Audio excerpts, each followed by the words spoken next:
ಮಹಾದೇವಿ ಮಹಾದೇವಿ. ಆ ವಿರೂಪಾಕ್ಷ ಶಾಸ್ತ್ರಿಗಳು ನಿಮ್ಮ ಮಗು ಪಡ್ಕೊಳ್ಳೋದಕ್ಕೆ ನಿಮ್ಮ ಹಿಂದೆ ಹೇಗೆ ಬಿದ್ದಿದ್ದಾರೆ ಅಂತ ಅವತ್ತು ಜಾಜಿ ಮಗುವನ್ನ ಕೊಡಲ್ಲ ಅಂದ್ಬಿಟ್ಲು. ಅದೇ ಜೊತೆಗೆ ಶಾಸ್ತ್ರಿಗಳು ನಿನ್ನನ್ನು ಅಪಹರಿಸಿದ್ರು. ವಿರೂಪಾಕ್ಷ ಶಾಸ್ತ್ರಿಗಳು ತಕ್ಕ ಬುದ್ಧಿ ಕಲಿಸದೆ ಹೋದ್ರೆ ನಾನು ಬಂಗಾರಿನೇ ಅಲ್ಲ.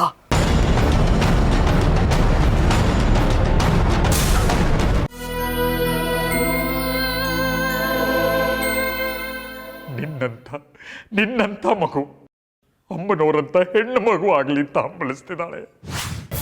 ನೀನೇನ್ ಮಾಡ್ತೀಯೋ ನಂಗೆ ಗೊತ್ತಿಲ್ಲ. ನನಗೆ ನನ್ನ ಮಗಳು ಬೇಕು.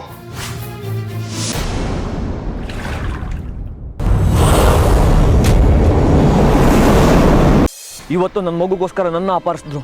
ನಾಳೆ ಇನ್ಯಾರ್ದೋ ಮಗುಗೋಸ್ಕರ ಅವ್ರು ಕತ್ತಿಸ್ಕೋಕೋ ಹೇಸೋರಲ್ಲ ವಿರೂಪಾಕ್ಷ ಶಾಸ್ತ್ರಿಗಳು. ಇವತ್ತು ಈ ಅನ್ಯಾಯ ಎಲ್ಲ ಕೊನೆ ಆಗಬೇಕು.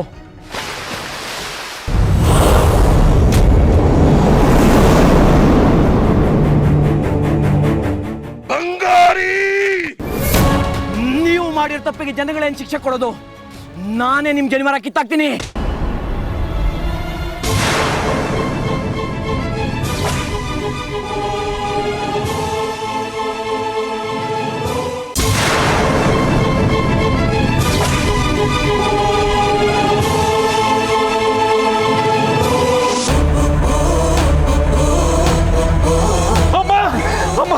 ಏನ್ ಮಾಡ್ಕೊಂಡಿ ಅಮ್ಮ?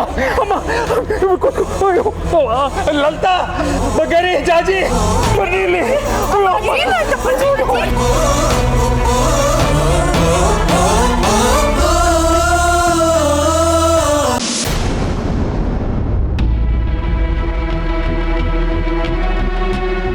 ಶೇಖರಿ, ಏನಮ್ಮ? ನಾನೇನ್ ತಂದಿದ್ದೀನಿ ನೋಡು. ಏನು? ವಿಷ ವಿಷ. ಅಮ್ಮ, ಏನಮ್ಮ ನೀನು? ಒಂದ್ಸರಿ ಸರಿ ಪ್ರತಿ ಸತಿ ಹೀಗೆ ಆಡ್ತೀಯಲ್ಲ, ಏನಾಗಿದೆ ನಿನ್ಗೆ? ಯಾಕೆ ಹೇಗೇಗೋ ಆಡ್ತಿದ್ಯಾ? ಹೇಗೋಗೋ ಆಡ್ತಿರೋದು ನಾನಲ್ಲ ಕಣೋ ಶೇಖರಿ, ನೀನು.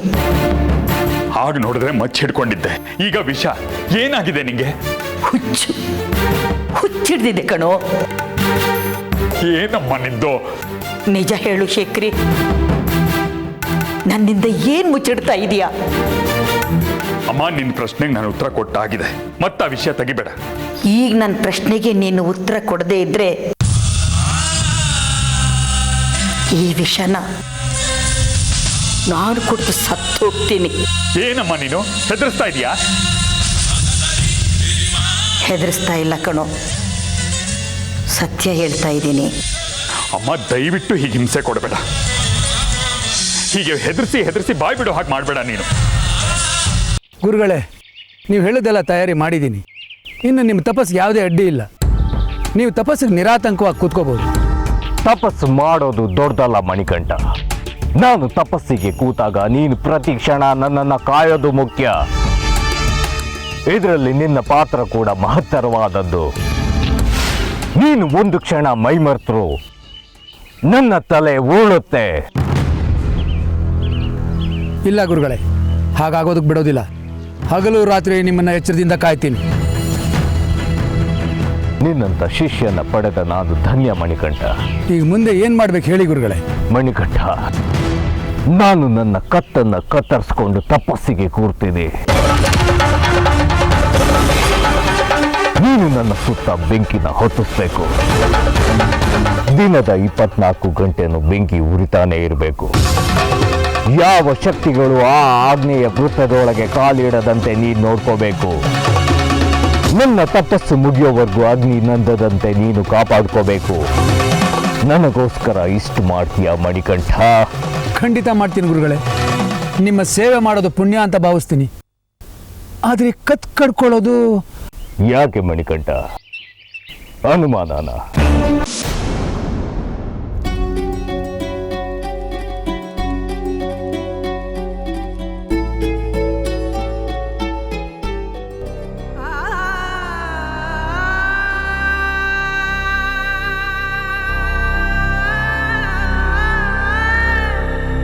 ಜಾಜಿ ಅಲ್ಪಾಯುಷಿ.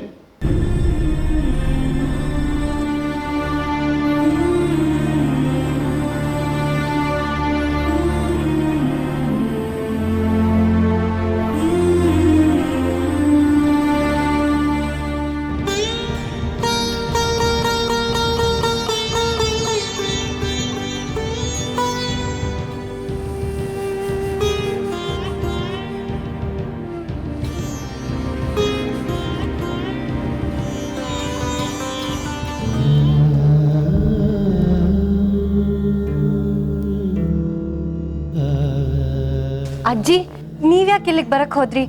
ಏನಾದ್ರೂ ಬೇಕಿತ್ತಾ? ಏನು ಬೇಡ. ಯಾಕಜ್ಜಿ ಹಾಗೆ ನೋಡ್ತಿದ್ದೀರಾ? ಯಾಕೋ ನಿನ್ನ ನೋಡ್ತಾನೇ ಇರ್ಬೇಕು ಅನ್ಸುತ್ತೆ ಕಡೆ. ಇದೇನಜ್ಜಿ ನಿಮ್ದು ಹೊಸದಾಗಿ? ಏನು ಗೊತ್ತಿಲ್ಲ ಕಡೆ. ನನ್ನನ್ನು ಬಿಟ್ಟು ನೀನ್ ಎಲ್ಲೂ ಹೋಗಲ್ಲ ತಾನೆ? ಅಜ್ಜಿ ನಿಮ್ಮನ್ ಬಿಟ್ಟು ನಾನು ಎಲ್ಲಿಗೆ ಹೋಗ್ಲಿ? ನಿನಗೆಲ್ಲೂ ಹೋಗಾಗಿಲ್ಲ. ನಿನ್ನನ್ನು ಬಿಟ್ಟು ಈ ಮುದ್ಕೆ ಇರಲ್ಲ ಕಡೆ.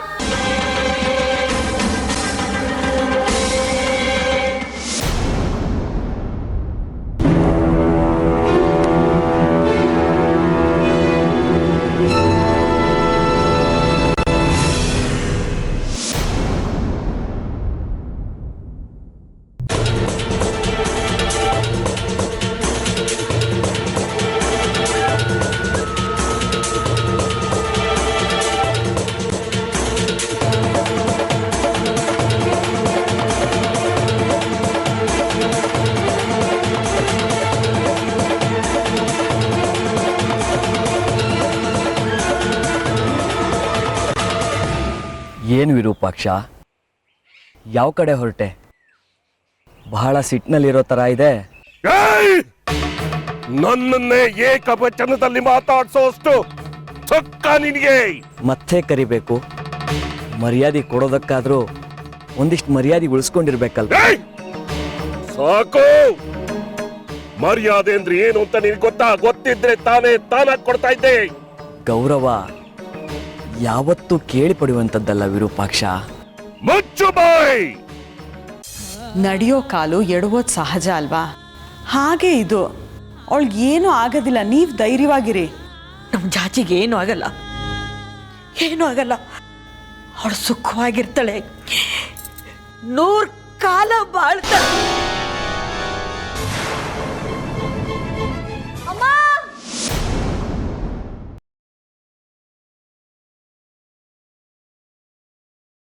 ಬಲಗಾಲಲ್ಲಿ ಸೇರನ್ನ ಒದ್ದು ಒಳಗಡೆ ಬಮ್ಮ.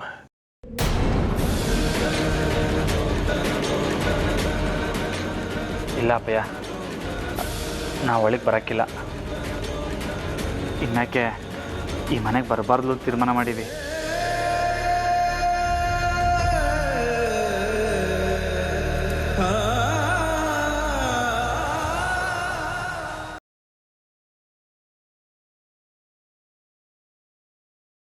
ನಿನ್ಗೆ ಅಮ್ಮ ಮಾಫಿ ಮಾಡಿದ್ಲಂತ ಯಾರು ಹೇಳಿದ್ರೆ? ಇನ್ಯಾರು? ಈ ಶಾಂತಜ್ಜಿನೇ. ಈ ಜಿಲೇಬಿ ಎಲ್ಲೋದ? ಇಲ್ಲೇ ಮಲಗಿದ್ನಲ್ಲ. ರೀ ಕಾರಂತ್ರ ಪ್ರಸಾದ್.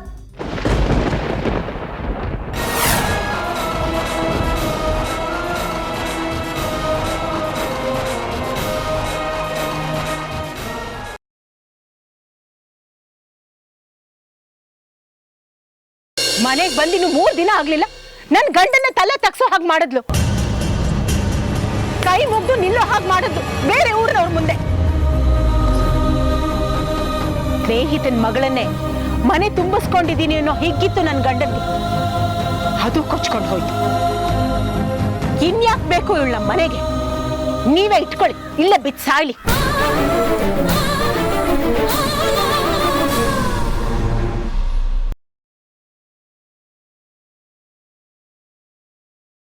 ರಾಖಿ ಕಟ್ತೀನಿ ಅಂತ ಹೇಳ್ಬಿಟ್ಟು ಏನು ಯೋಚನೆ ಮಾಡ್ತಾ ಇದ್ದೀರಾ?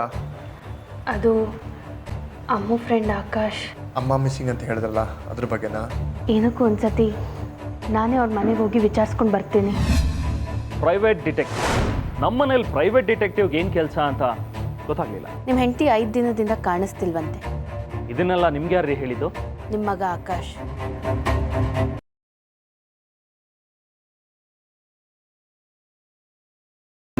ಭಾನಿ, ಕೊನೆ ಸಲ ಕೇಳ್ತಾ ಇದ್ದೀನಿ, ನನ್ನಿಂದ ಏನಾದರೂ ಮುಚ್ಚಿಡ್ತಾ ಇದೆಯಾ? ಪ್ರತಾಪ,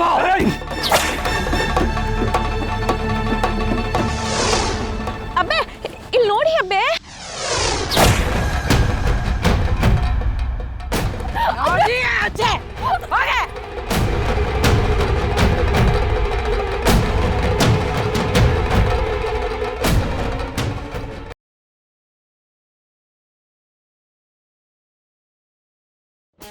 ಆಫೀಸ್ ಸ್ಟಾಫಲ್ಲಿ ಚೇಳು ಕಡ್ದಿರೋರ ಮುಖ ಯಾರ್ದಿದೆ ಅಂತ ಅಬ್ಸರ್ವ್ ಮಾಡು, ಅವನು ಸಿಕ್ಕಾಕೋತಾನೆ.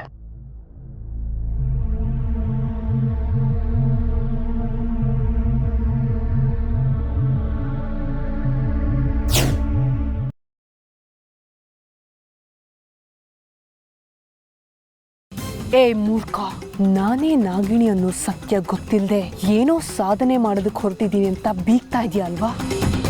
ನಿನ್ನ ಹೇಗೆ ಬಲಿ ಹಾಕ್ತೀನಿ ನೋಡ್ತಾ ಇರೋ. ನಂಗೆ ಯಾಕೋ ಇವ್ರ ಮೇಲೆ ಅನುಮಾನ ಜಾಸ್ತಿ ಆಗ್ತಾನೆ ಇದೆ. ಇದನ್ನ ಈಗಲೇ ಬಗೆಹರಿಸ್ಕೊಂಡ್ಬಿಡ್ಬೇಕು.